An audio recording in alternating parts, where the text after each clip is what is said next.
Rita, why don't you come on up here while I summarize the advertisement. If you folks, yeah, you may have to wave at that little light switch. When it catches some motion, the light will come back on.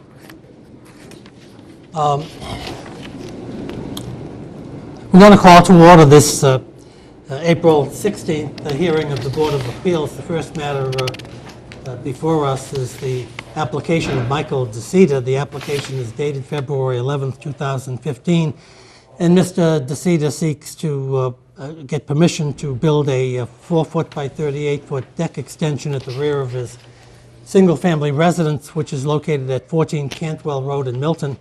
The property is located in a Residence C district, and the proposed deck extension is to be set back to 20 feet 6 inches from the rear property line when the zoning bylaw, section 61, requires that there be a minimum rear yard setback of 25.5 feet from the rear property line. My name is John Leonard. I'm chairman of the Board of Appeals. With me tonight, to my immediate left is Stephen Lundbohm, and to my immediate right is board member Ted Daber. The rules of the board for this hearing are the usual rules. We'll hear from the applicant, then we'll hear from people present who wish to ask questions of the applicant. We'll hear from any person present who wishes to speak in opposition to the present application or wishes to speak in support of the application. We're tape recording the hearing this evening, as always. It's kind of a large room, so speak up nice and clear and loud. Tell us your name and address before you speak, so we'll have an accurate record of the proceeding if we have to revert to the tape recording in order to prepare a decision. I've summarized the advertisement. We will also have as evidence at this hearing Mr. DeCita's application, which is dated February 11th, 2015. We have a January 13th, 2015 denial letter by Joseph Prondak, our Milton Building Commissioner. And we also have part of the record a decision of the Board of Appeals on Mr. DeCita's previous application in this case, which was dated April 29th, 2013. The decision was rendered by the board on September 23rd, 2013. The board granted the variance to Mr. DeCita with the usual conditions. And regretfully, Mr. DeCita was not able to start the project within the statutory time, and the variance lapsed. So Mr. DeCita is back before us seeking a new variance. And welcome back to the Board of Appeals, Mr. DeCita. Thank you very much, Mr. Good. How have you been in the interim year and a half? I've been fine. I've been busy, but I've been fine. Great. Why don't you tell us about your present application to indicate whether it's essentially the same application as originally presented, and we're delighted to hear from you and any additional evidence you want to present. Thank you very much. Before I begin, I want to apologize to the board and to Mary as well for taking your time on this. I had hoped, obviously, to go forward with it previously. I'll address that a little bit more later on. But No, that's fine. Just to understand for this application, we'll see how it goes. Okay. But you do have to start the project within basically a year. You don't have to complete it, but you have to start it. I understand that, and I actually have a contractor all lined up this time. That's terrific. Yeah. But if you have any reason, the board can grant a 6-month extension, as you probably know. The only provision is that you have to come back to the board within the 1-year period, request the extension. We can grant that extension without a hearing. But that's the limit of our authority. Good to know now. I wasn't aware of that when the year lapsed last time. So why don't you tell us about your application? So as I indicated before, the application is essentially the same as the previous application that I submitted on behalf of myself and my wife on April 29th, 2013. We live at 14 Cantwell Road, just off of Elliott Street. We've lived there for 9 years, my wife and me, along with our 2 children who are now 19 and 16. We're pleased with our house and our neighborhood, but as I indicated at the hearing in 2013, our backyard has been a bit of a problem because of its shape and topography. There has been little use that we could make of it. The yard is about 20 feet deep and 65 feet wide, but much of it is rocky terrain, and about a quarter of it sits on a rock ledge that ends up in our basement. The bigger problem, though, is the elevation of the yard and its slope. Much of the backyard is a steep hill rising from about 4 feet above the level of our driveway to about 12 feet above it over a span of about 20 feet. The steepness of that slope combined with the rockiness of the terrain has made it difficult for us to make any use whatsoever of most of the yard. There's a small flat area about 11 feet by 38 feet above the retaining wall immediately behind our house. Our hope has been to use that area for relaxing in the sun and, you know, other things that people normally do in their backyard, having dinner, barbecue, whatever. And in the wake of the board's decision in 2013, we started that process. We put in a brick patio in our backyard, which is illustrated in the pictures that I've submitted and hope to have admitted into evidence in support of my application. Unfortunately, using that area remains a challenge because of the elevation and the lack of easy access from the house. But those are problems that I think we can address and remedy with this request from the variance. Let me just stop you there for 1 second. Is there anyone out there who wants to look at these photographs? No, okay. Why don't you continue? So the second photograph shows the brick patio that we've installed.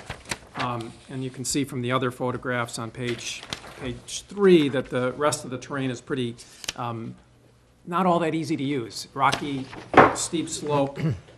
We have tried to landscape it, and this has been a multi-year project. As you can see, we've planted some a variety of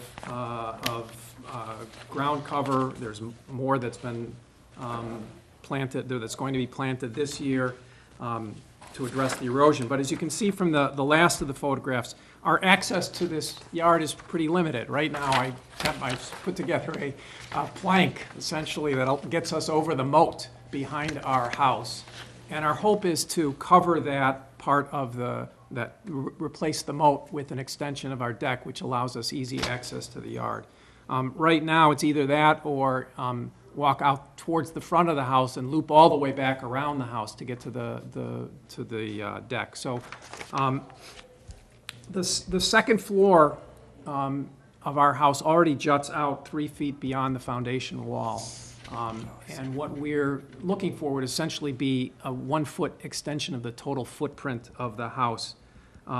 That would, again, allow us easy access to the backyard, to a yard that has, I don't want to say that it's been unusable, but it is, there's been certainly a hardship in us making use of it under the current configuration and under the current zoning laws. The board may be wondering why we didn't utilize the variance that it issued in the fall of 2013. Obviously, I wish we had. I spoke to a number of contractors in an effort to get an estimate and to start the work. Unfortunately, I wasn't getting much of a response from several of the contractors. I finally got somebody in the late summer of 2013 to get an estimate to us, and by the time he was ready to move forward with this, with the permit, the time frame for the variance had lapsed.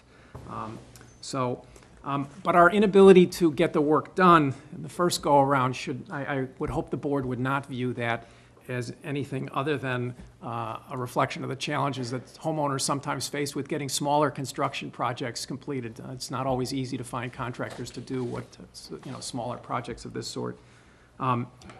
Ultimately, the situation that we are in now is largely the same as it was in September 2013, when the board found that, reading from its decision, that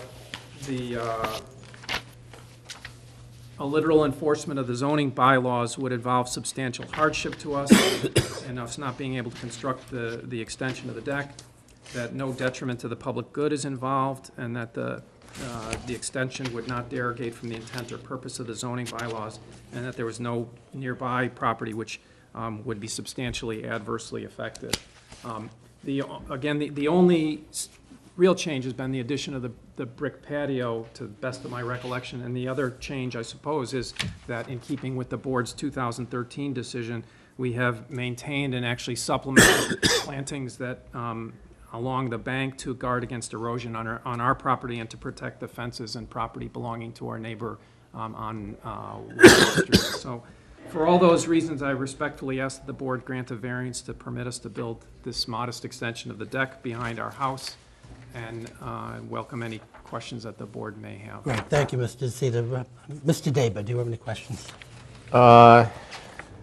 Just a couple. So it sounds like you're saying the only change to the property since then is the patio, basically, and your additional plantings, and there would be no change to your plan for the deck, the size of it, or the construction, or anything? I think, exactly as it was when you that's presented the plan. application? I think we're not planning on doing anything more than that. The one thing that I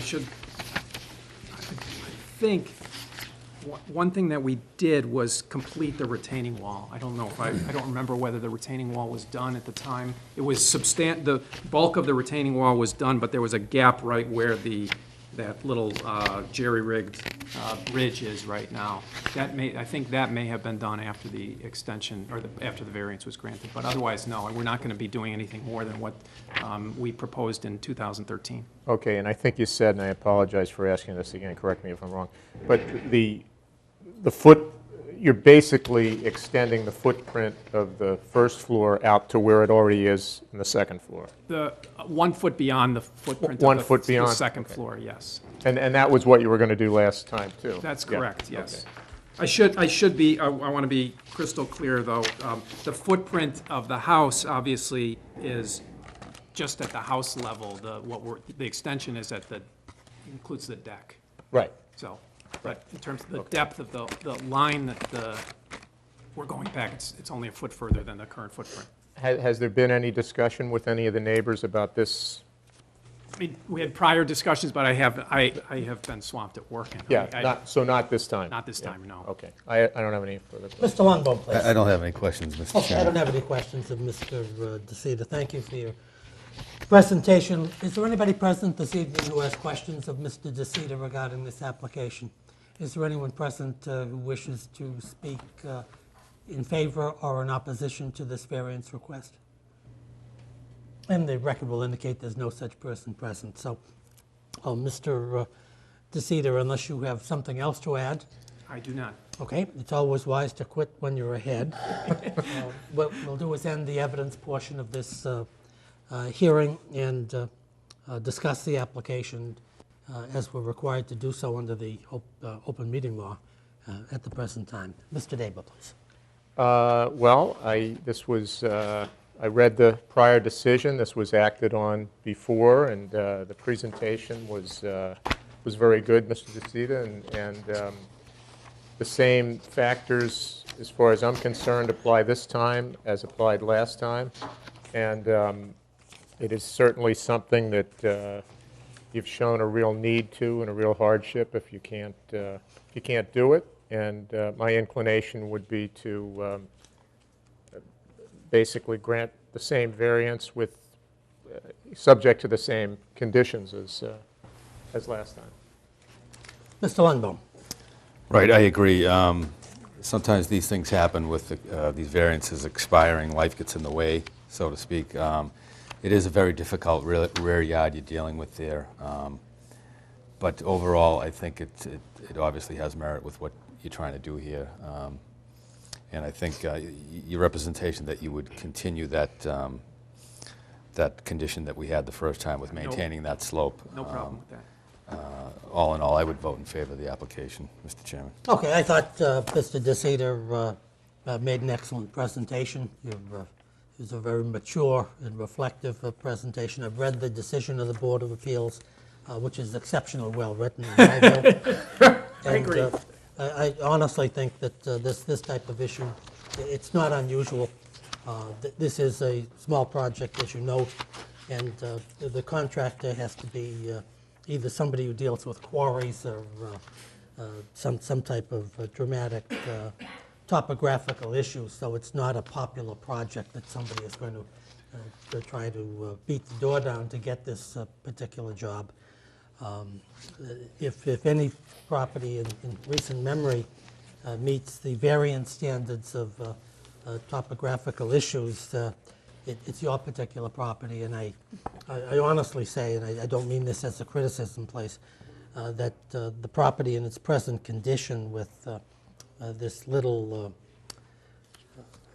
I guess it's a moat with the, I don't know what they'll call it, a bridge, but I don't think it is, with a drop-off of maybe 4 or 5 or 6 feet there is something that nobody wants to experience.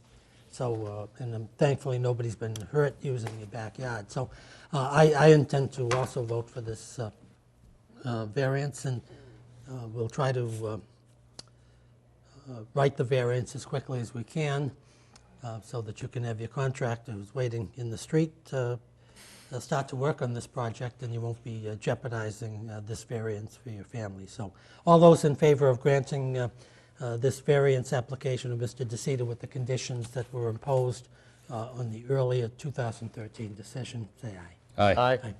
Congratulations on your second round of variances. And, Let's hope it's just the 2 rounds. I'm sure it will be. Congratulations. Thank you Good very luck much. on your Appreciate variance. it. Thank you. I'll take that, John. Who's writing that one? I'll do it. Get out next week, I'll do it. That's great. Thank you. I'll scan yours in and change the names around. Right. There you go. The variance is not there. The decision is there. So, Mary, would you send Stephen the variance that was I issued? think I have it, John. Oh, if you have it, I that's think I great. do have it, I yeah. thought I had. I just had the decision, Yeah, I but think I have it. whatever. If you don't have it, Mary will not, send I'll it to get you. Yeah, if not, let me know if you don't. Make your life easy. Thank you. Have a good night now. Take care.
Okay, we're all set for our second hearing. All set, Yes. John.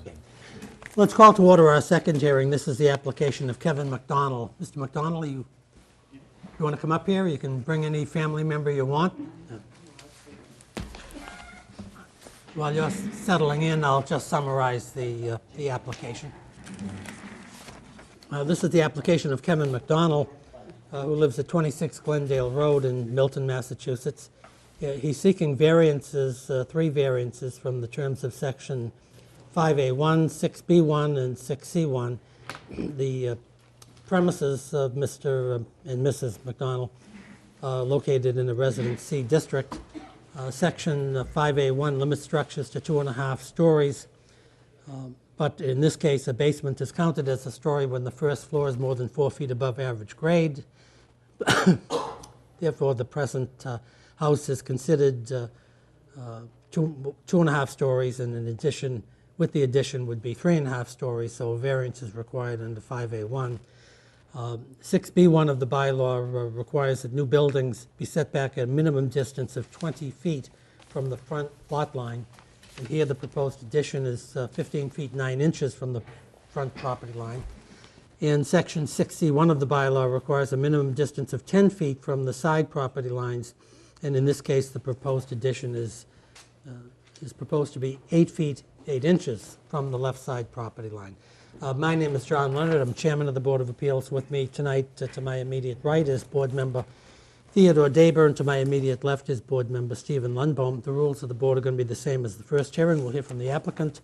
Any person who wants to ask questions of the applicant, anyone who wants to speak in favor of or in opposition to the application for a variance. We're tape recording the hearing tonight, not the premises. And would ask that anybody who wishes to speak identify themselves, name and address before they speak, and then speak up nice and clear and loud so we'll have an accurate record of the hearing. I'll summarize the advertisement. In addition to the advertisement, we have as evidence at the hearing the application of Mr. McDonald dated March 9, 2015. We have a denial letter by Mr. Prondak before the application, but that's not an unusual event these days. Mr. Prondak, his letter is 2515. And we have a plot plan of land prepared by C.S. Kelly, Land Surveyors, October 6, 2014, showing the subject property. And we have a set of residential building plans showing the McDonald residence. And we have at least 3 or 4 sheets.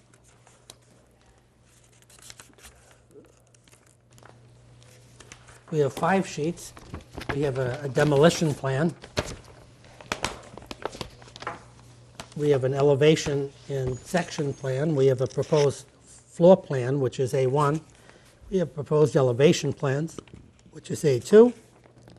And we have proposed framing plans, which we never can understand, but that's framing plan number 1.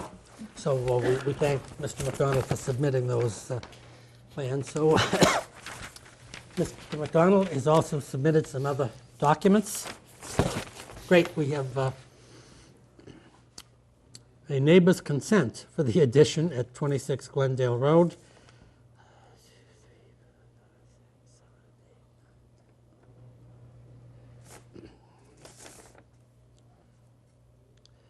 Containing about 30 signatures, more or less, of various residents who are in agreement with Mr. McDonald's variance application, some of which contain personal comments like great to have the McDonald's and maintain them in the neighborhood and how wonderful it is to have them back, and other nice gestures. So we thank you for securing these, and we'll have these as evidence at the hearing. We have some an array of photographs showing the various sides of the house, adjoining properties, the street, homes across the street, homes to the left, homes to the right, homes to the rear. Very professional. Are you a professional photographer, Mr. McDonald? No, I think anyone can be now with the. Well, I'll tell you, we've had some very fancy presentations by some fancy lawyers who attend these hearings, and none has presented photographs of this quality to us. So, thank you very much. Welcome to the Board of Appeals. Why don't we hear from you on your application? Okay. And is this Mrs. McDonald? This is my wife to my left, and my mother. This is my wife Heather, and my mother Marie behind me. Hi, Marie. Hi, So Mrs. McDonald. my mother, I grew up in the home. My mother still lives in the home. We've moved back. The home is a 2-bedroom, 1-bath, essentially home. I have 2 children, and with me, my wife, my mom staying in the home, and my 2 children, it just makes it difficult with that much space in a 2-bedroom, 1-bath home. The house has been owned by the family for over 40 years. We've been in the home. I grew up in the home, moved out, and then I'm looking to move back to the property, or am moving back to the property.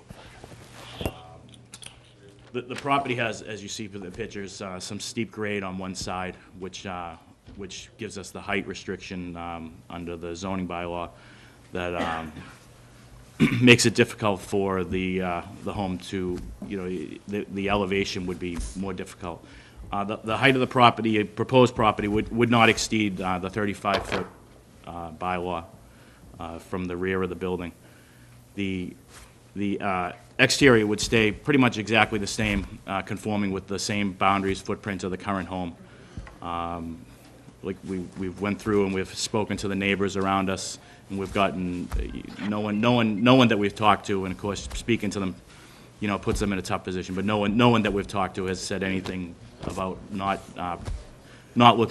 being happy that we were doing this. I do actually have a full-size, because I know sometimes those 11 by 17s are a little tough to see all the stuff on, if anyone wants to view a bigger print. Okay, we'll see if it comes to that. Why don't you continue? Okay. In speaking with the, Mr. Prodnak, who actually helped me with this process, we started this process back in October. I met with the building department before we even started anything, just to make sure that what the best way was to go about this without, in the proper process. He actually was a great help, directing me in the right direction, starting with plans, plot plans, and that's what brings us here today. Like I said, the intent of the property is for us to move in. It's just the hardship is with the small size of the home. It definitely limits what we can do. Adding the bedrooms on the second floor would give us an excellent space that we could, bring our family into town and live there and grow in the future. How many bedrooms are you adding on the second floor? It would be 3 bedrooms on the second floor, and one of the bedrooms on the first floor would be removed from, it wouldn't be a bedroom anymore. It'd be more of a TV family area, more of a, maybe like a homework space or something along those lines, not a bedroom. You won't admit to it being a man cave. No, I wouldn't use those, no. But Are you increasing the bathrooms in the home? there would be an additional bathroom on the second floor. Any other improvements? No, just the the upgrade to the outside with just new vinyl, but staying within the current footprint of the home. Are you going to contract out these improvements or do them yourself? No, I have a contractor. I'm a licensed plumber, so I'll be doing the plumbing on my own, but we'll be using a contractor for the rest. You sounded very knowledgeable, that's why I asked the question. Is it fair to say that the sense that you secured from the neighbors on these 3 sheets represent the neighbors who are in proximity to your property? They are. I believe my mom actually did most of it. But she took it right off the sheet that Mary gave us. But who could refuse your mother if she's asking for an assent here? This is You got to use some things you're towards not your running for advantage. public office someday or something like that, are you? No. Well, I hope your mother was well paid for this. She did a wonderful, wonderful job. She did. Thank you. Do you have anything else you'd like to add in support of your application? I do. And I'd actually just like to thank Mary. Mary was a great help during the whole process as well. Communication was excellent and made the process easy. Well, that's great. Mary's a great help to the board in many, many ways. We couldn't really function without her, and that applies equally to Diane Colligan and all of the other members of the clerks of the board over the years, including Kay Steele, who was the clerk of the board when I started here. They all do remarkable jobs. So we appreciate them, and I'm glad you did as well. Let me see if any of the board members have any questions. Mr. Daba, do you have any questions of Mr. McDonald? I think I just have a couple. So I think I heard you say that the house, the addition will not move any part of the house any closer to the sideline or the front line that it already is. It's just adding the No, story sir. on the existing. Existing footprint straight up. Okay. And I don't see a name on these plans. Who? Actually, this was drawn by a town resident, Jamie Labby, a friend of my brother's.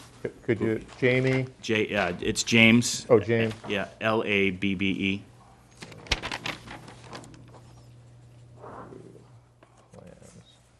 Is he a licensed architect? Yes, sir. or- He is. Do you have an address, He- the Labby? This, is it now? Is it? I think it's Just come close. on the. I think it's on the corner of Dollar Lane and Canton Street. Oh, he uses this part of his residence. He does.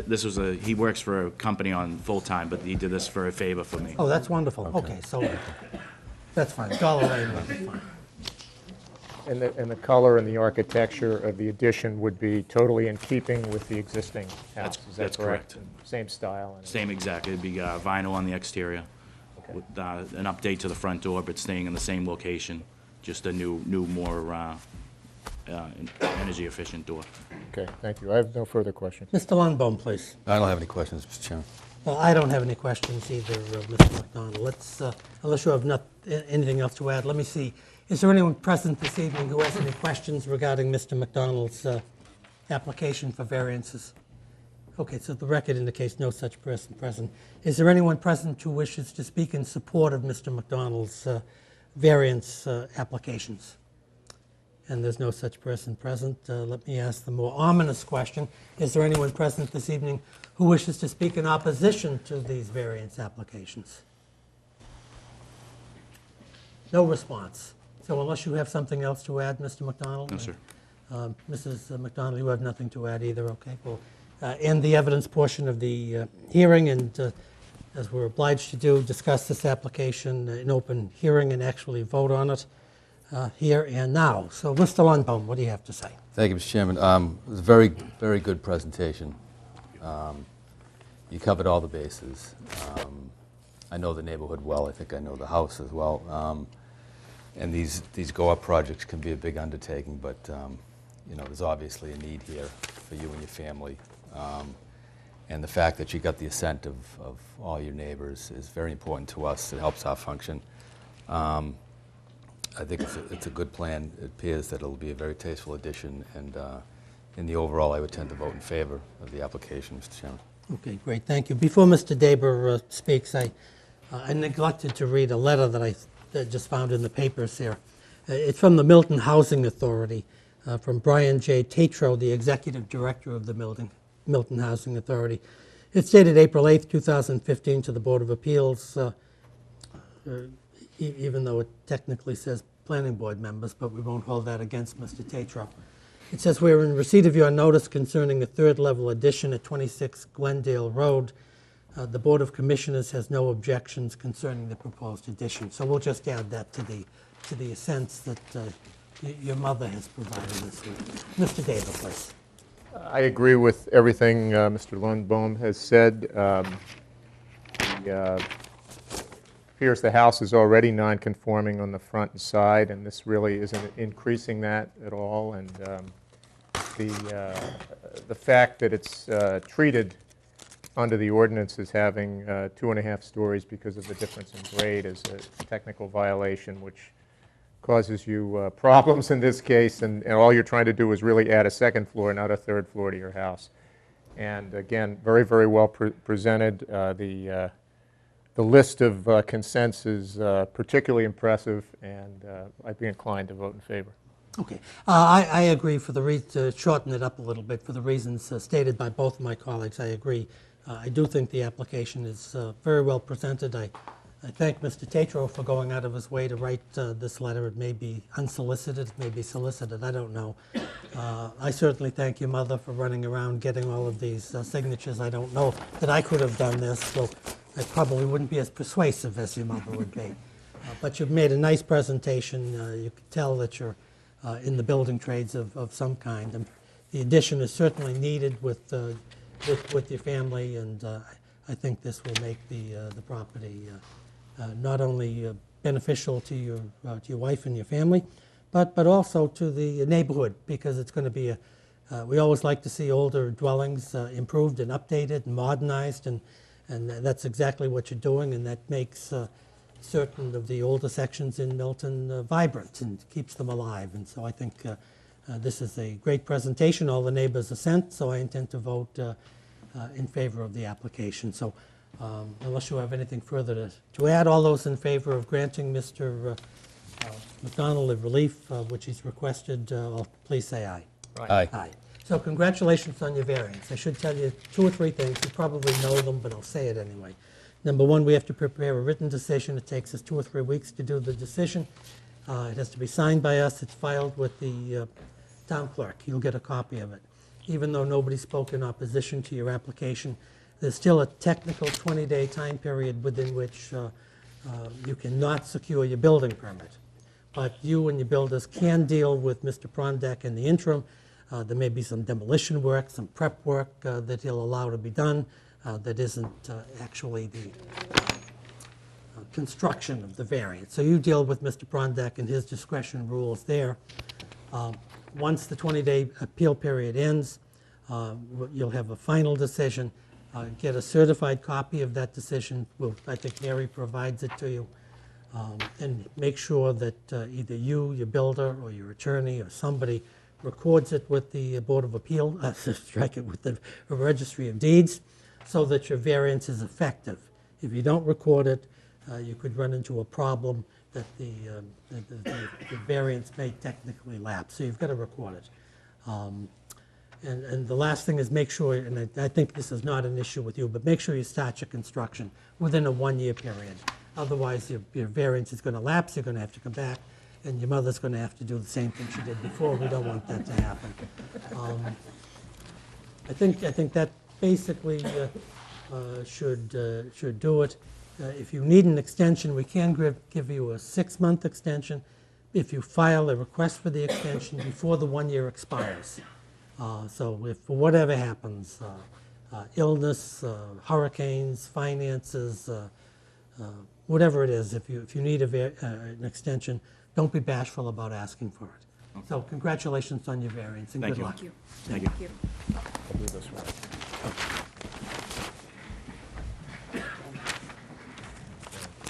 There's these photos forward.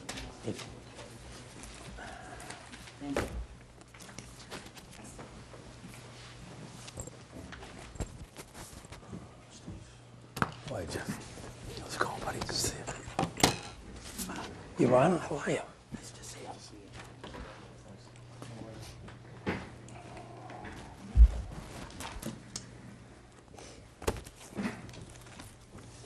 How have you been?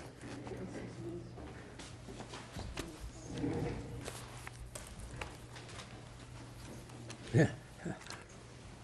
It's bedtime reading. I said it's bedtime reading.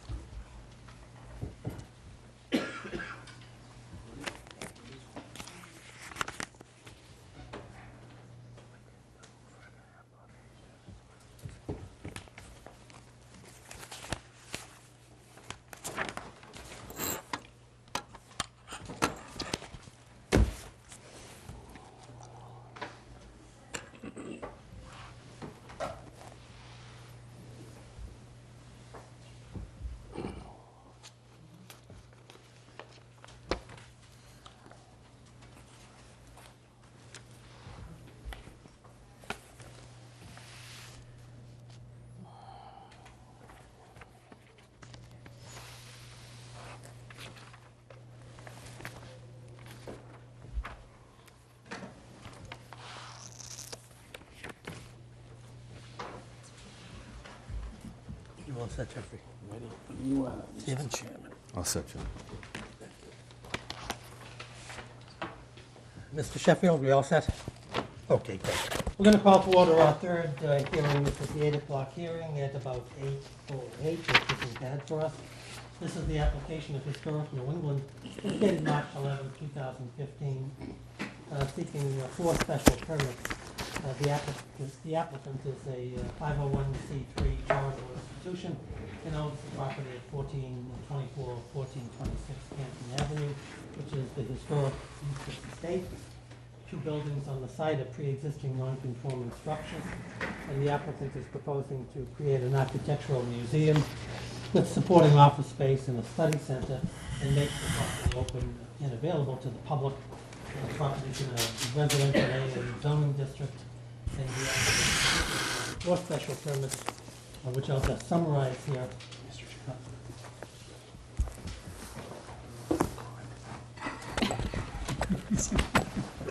I'm not going to repeat this, so don't worry about it. Those people in TV land, my microphone has just vanished, but I have it back again. All of these materials are available at the town clerk's office if you need. So, a special permit under section 7A, 7E, finding that the proposed museum is a charitable and philanthropic use of the property. The applicant is proposing 13 parking spaces and is seeking a ruling that the parking spaces are adequate under the bylaw.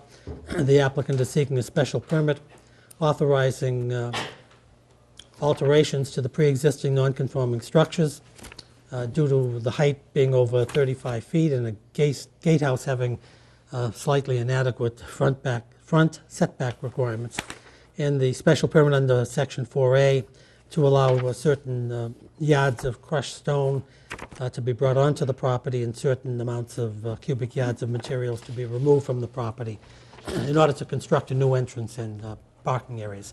So I've summarized the application, the advertisement. In addition to that, we have a lot of materials on file with this particular application. We certainly have the application itself, which is dated 3/11, 2015.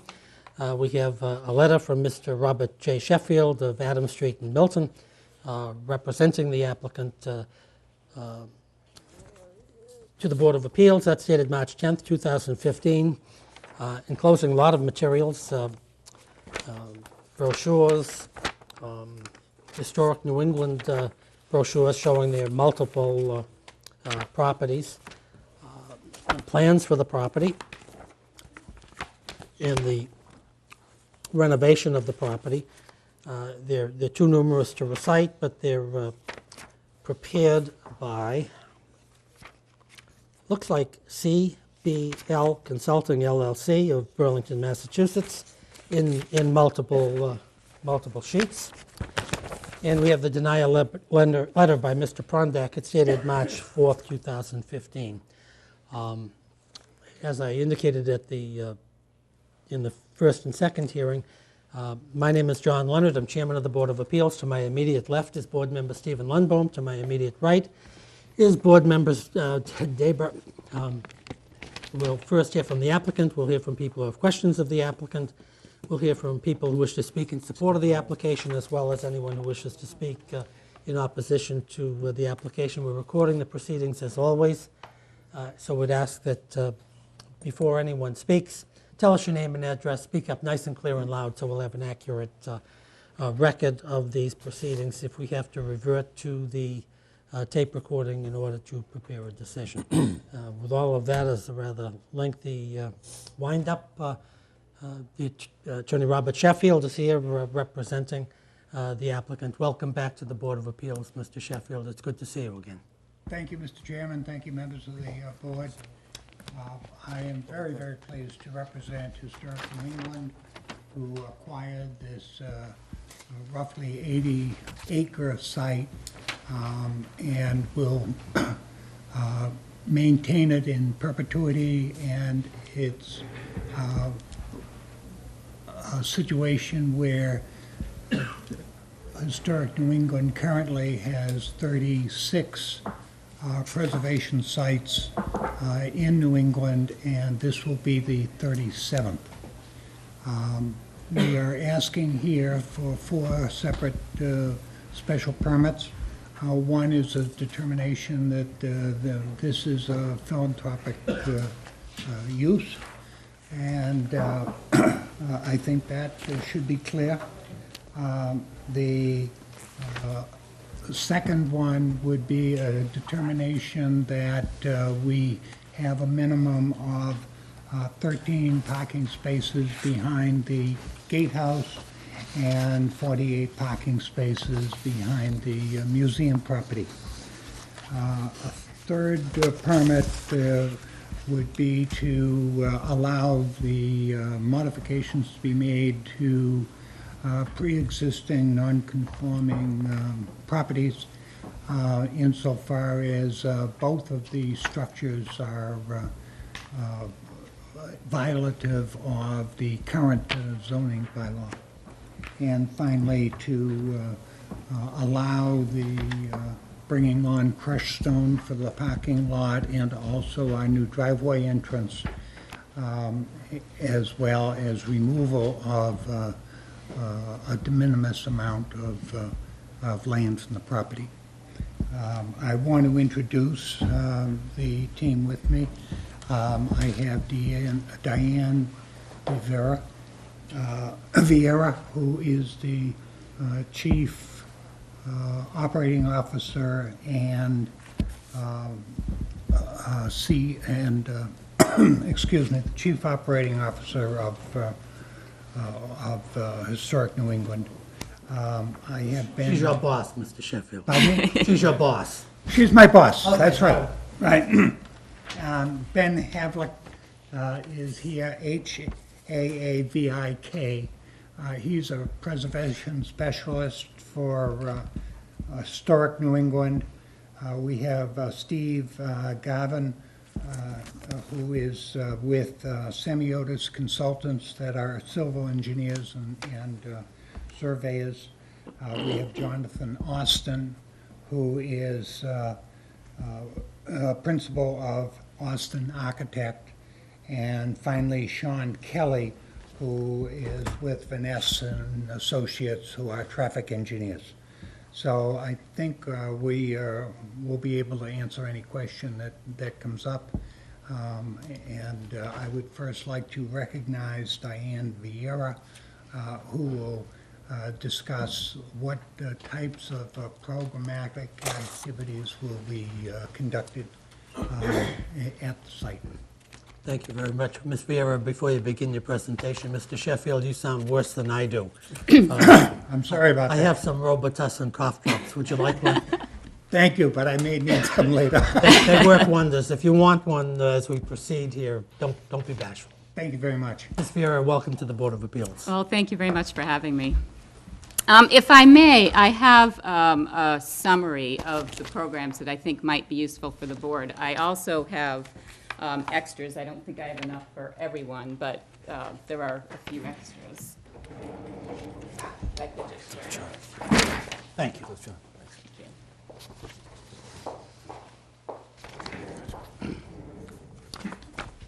You know, before you begin your presentation, Ms. Vieira, I should indicate, we have so many papers here, they slip by me. We did receive 2 letters in support of your application of significance. One is, not that every letter we receive is not of significance, but we have a letter from the Board of Selectmen of the town of Milton. It's dated April 7th, 2015. It's a rather lengthy letter, but they extol the virtues of historic New England's present application and your restoration activities. And I'm not going to take the time to read it, but it goes into great detail as to why they believe that this application has substantial merit and welcoming in historic New England and the Eustis Estate as it's going to be renovated will be a great improvement to the community and that historic New England, in addition to this particular property, has been a good neighbor and has worked with homeowners in the vicinity of the estate. So it's signed by Kathleen M. Conlon, the chair of the Board of Selectmen, Dennis Cohane, who is secretary of the Board of Selectmen, and J. Thomas Hurley, who's a member of the Board of Selectmen. We received one additional letter from Stephen V. O'Donnell, who's chairman of the Milton Historic Commission. This is stamp dated April 15th, 2015, and he likewise indicates the importance of historic New England to the preservation of historical structures and believes that the conversion of the estate to the museum will not just preserve the buildings, but will also improve Upper Canton Avenue, and as well as retaining its rural and architectural aspect for which it's been known for many, many years. He suggests that this estate is one of the oldest and most prominent estates in Milton, and this particular, the applicant is one of the oldest and most prominent preservation organizations in the country that will bring attention to one of Milton's greatest historical assets, but will also further enrich the tremendous history of the town, according to Mr. O'Donnell, and other historic sites within the town. And the Milton Historical Commission wholeheartedly supports your efforts and requests that we favorably grant the special permits requested in the application. So I'm sorry to have interrupted you, but why don't you make your presentation? Thank you, Mr. Chairman. Well, as I think one of the letters just referenced, Historic New England has been around for a while. We were founded in 1910, so we're the oldest regional heritage organization in the United States. On the summary handout I gave you, you have our mission statement, which is a short paragraph, but I really think it's summed up in the very first sentence. We serve the public by preserving and presenting New England heritage. So while preservation is certainly at the core of what we do, we preserve these historic sites so that we can share them with the communities in which they're located and with the public. And we do that through 5 program areas, which are the areas that you see in the bullets there. So I thought I would very quickly go through those and actually, to give some context for the Eustis Estate, explain a little bit of what will be going on here in Milton in each of those program areas. As has been mentioned by Mr. Sheffield and others, we own 36 historic sites. I think in your packet you received a guide to our historic properties. We did indeed. The historic sites comprise more than 1,200 acres of land that are protected by us, as well as 154 buildings. So the Eustis Estate will become our 37th, with 80 acres and actually 6 buildings on the site. All of these historic sites are open to the public for tours and programming. As a museum, we have an extensive collection of decorative arts and furnishings, over 110,000 objects. Interestingly, about half of our collections are in our historic house museums, where visitors see them, and the other half are actually in study storage.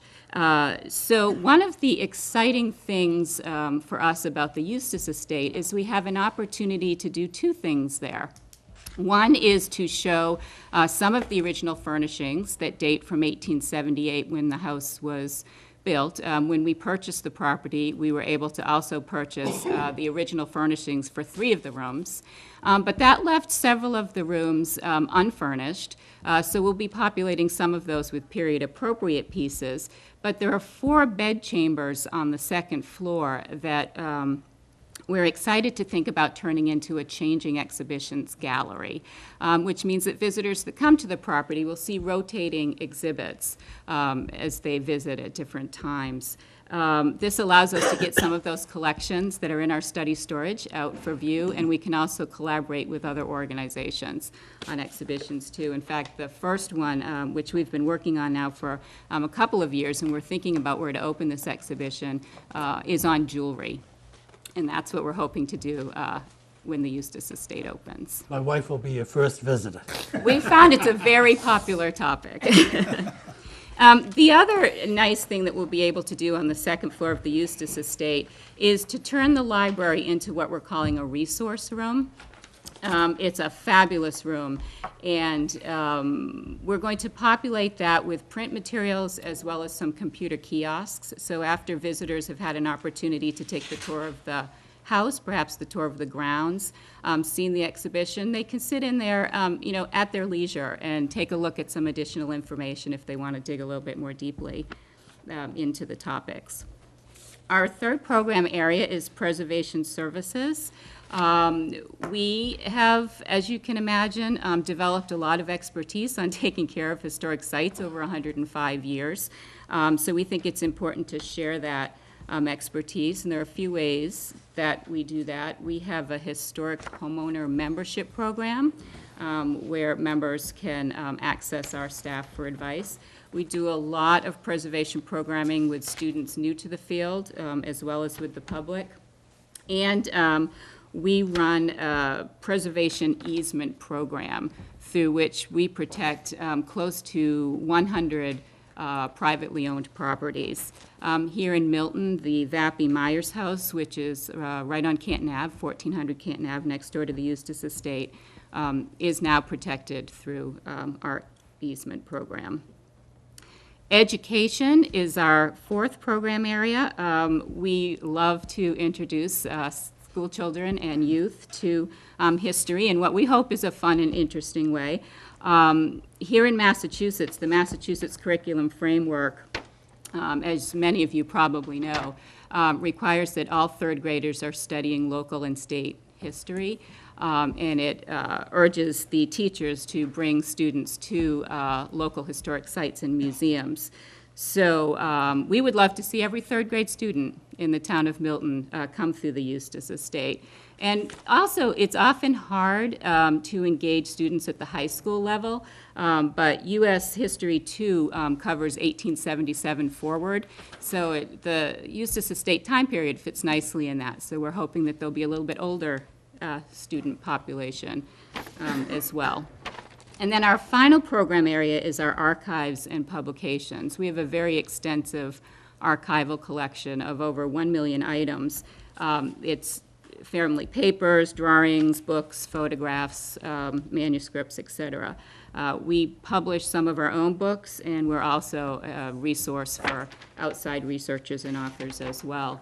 Again, I think this is where, at the Eustis Estate, that resource room comes into play, because we have digitized much of our collections, so people can find them online and they can be in the resource room and researching those at their leisure. On the flip side of your page is information that's very specific to the Eustis Estate. This is the list of proposed programming that we have for the property. I talked just a few minutes ago about the museum tours. We offer guided tours of our historic sites, the interiors as well as the landscapes. It is our practice at Historic New England that the residents of the town in which the museum is located get into the museum free of charge for tours. So residents of Milton would be able to tour the Eustis Estate free of charge. We also host lectures, symposia, and workshops. The Eustis Estate has a nice area for us to do that in the main floor hall, the main hall on the first floor. And these are, lectures by experts on landscape, on architecture, decorative arts, New England history, and the like. Family programs are something that we very much enjoy doing at our properties. These are usually outdoor activities. We've done things like Easter egg hunts, we've done kite flying fairs, we've done history hikes, really the types of programming that families could come together for. I spoke about school visits just a minute ago. Community meetings and partnerships. Our 36 sites are actually located in 27 different communities, and we feel it's really important to partner with the other nonprofits and community groups in town. So we look to do collaborative programming with them as well. Landscape visits, neighbors, residents, visitors are welcome to walk the grounds during daylight hours of all of our properties. Fundraisers, on occasion, the Eustis Estate likely will be the site of fundraisers. It allows us to raise the money to ensure the long-term sustainability of the museum. And function rentals, select spaces in the mansion and the grounds could be available for private function rentals that allows people to, experience the Eustis Estate in a social setting.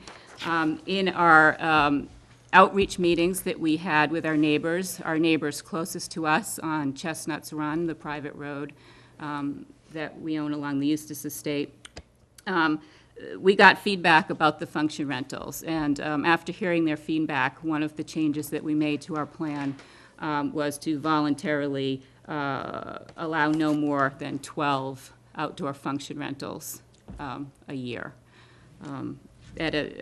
Just to give you a little context for that, at the Lyman Estate in Waltham, for example, if you look at the outdoor function rental activity from May to October, it averages about 50 to 52 a year. Mostly weddings, or? Mostly weddings, yep. Yep. In addition to the museum, I'll just quickly say that we're very excited to think about the Eustis Estate as a study center. Whether it's the landscape, whether it's the architecture, whether it's the decorative arts, there's so much there that can advance scholarship in this period, in the late 19th century. So we are hoping to start a scholar in residence and a fellowship program. There's an apartment on the second floor of the mansion that is a caretaker's apartment. In fact, we have a staff member staying there now. That's where the scholar in residence would reside. So we're looking at partnering with colleges and universities on that program. And the gatehouse, that's right along Canton Avenue, which was transformed into an apartment, I think it was either in the 70s or the 80s. We'll be transitioning that over to staff offices So we expect we'll have approximately 10 full-time staff there, as well as the scholar in residence and the fellows. So this concept, as well as a site plan for the property, we have shared through a series of community outreach meetings. The first that we held was on October 22nd last year, 2014, and we started by inviting the neighbors who are closest to the property, and those are the folks who either have an easement along Chestnuts Run or their property abuts Chestnuts Run. So we shared the plans for the estate with them, and we got quite a bit of feedback from them. So we stepped back, and before we went any further with other community meetings, we made some adjustments to our planning, and we met with them again to share the revised plans on February 4th of this year. After that, on February 11th, we held another neighbor meeting with a larger group of abutters that went beyond just Chestnuts Run, and we defined that group by those who would be defined by the town as receiving abutters notices. And then in February and March, we held meetings with our Milton cultural colleagues, the Historical Commission, the Historical Society, the Wakefield Estate, the Forbes House, and Brookwood Community Farm, just to introduce ourselves and start talking to them preliminarily about what type of collaborations might happen. And I'll conclude by saying we have one more of those upcoming in May on the 13th. There's a larger group of Milton nonprofits that has already come together and started doing some work, and will be hosting one of their regular meetings at the Eustis Estate. You might want to tell them about Brookwood Farms. Oh, yes. So Brookwood Community Farms, as some of you may know, was actually farming on the Eustis Estate land while Mr. and Mrs. Eustis still owned the property. I'm not quite sure how long they had been doing that for, but we see that as a very compatible use to what we're doing at the property. So we have continued the arrangement with Brookwood Community Farm. So they are still farming at the property and will continue to do so, and we are engaging in some conversations with them about some of their water needs and things like that. Well, great. Thank you. That was a wonderful presentation. I assume that your community meetings with neighbors and others, you received at the end of the day unanimous and enthusiastic support. Is that a fair way to put it? For the most part, we understand that those who live closest to us, that this is a change in the type of activity that has happened at that site when Mr. and Mrs. Eustis lived there. Great. Let me see if my board members have any questions. Mr. Lundberg, do you have any questions? Not at this point, but I know I will. Okay. I think as we get further Jeffrey into it. Mullen, please. You talked a lot about the program. I wonder if you could just talk about the physical modifications to the property that are being planned. Sure. To the exterior, interior, or? Exterior, the land. You're putting, where's the road? You've got 1,000 cubic yards of gravel going up there, and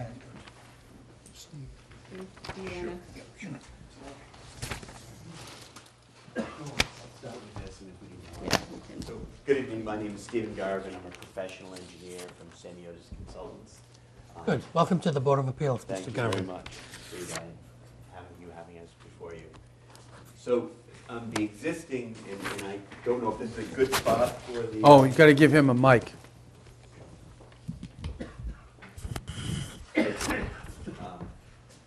So the existing drive was basically almost a cart path that worked its way underneath the gatehouse and came up on a circuitous route across the property, where you'd then be having a view as you approached of the mansion, and then there was parking in this back area where there's a garage. What's being proposed is a new entrance curb cut where we've been in front of the scenic board. We're going to have to remove a bit of stone wall, and also we're in front of conservation because we're in a buffer zone there to a wetland resource area. Can't have the scenic highway there? It is. And we gained approval for that, that curb cut and stone removal on last Thursday. So what's being proposed is a new entrance here that'll be more appropriate for emergency vehicles and vehicles to enter and exit, enough room for them to queue up in width, where emergency vehicles would not necessarily be able to make its way through underneath currently. It also will keep everything off of Chestnuts Run, the private way. And then there's some parking. This is where the additional stone would be placed as crushed stone for these two parking areas, using crushed stone as opposed to pavement to try and be environmentally sensitive in that way. And then there's pavement and cut to be able to put that in, and the entrance. There's parking proposed up here with a crushed stone drive. Is that it? Crushed stone drive is through the property, does not ever extend out. That's it? That's it. Can I say something? Of course you can. So where you're putting the new roadway or the new traveled ways, that's going to be crushed stone or bituminous That'll concrete? be bituminous. To match the existing? That's correct, and tie in, it's going to tie in kind of at the elbow is how Yeah. I've been describing it. And as will it the new turns. road, will the old road be paved? The new road, we're I going know to it's see. paved now. It's right. So if it is repaved, it'll be chip sealed, so it'll appear to be old, but we're hoping to preserve it. Are you going to close the entrance to the gatehouse? So that hypothetically, and I'm not saying this ever happens, but if somebody was jogging down Canton Avenue and snuck under the gatehouse and ran up the hill so they could take a look at the house? Well, they can come Hypothetically. and enter the property. They can enter the property. We are looking at ways to prevent vehicles from going through that existing Vehicle, what curb about cut. pedestrians? No Pedestrians problem. could No. go through anyway. We want to maintain that vista. Yeah. That is just so beautiful coming in and seeing through the gatehouse. Right. The mansion, and that will somehow be preserved. So when you, let's say, so you're a visitor, and yeah, I see people who live in the neighborhood. So if you live on Canton Avenue and you're inclined to want to visit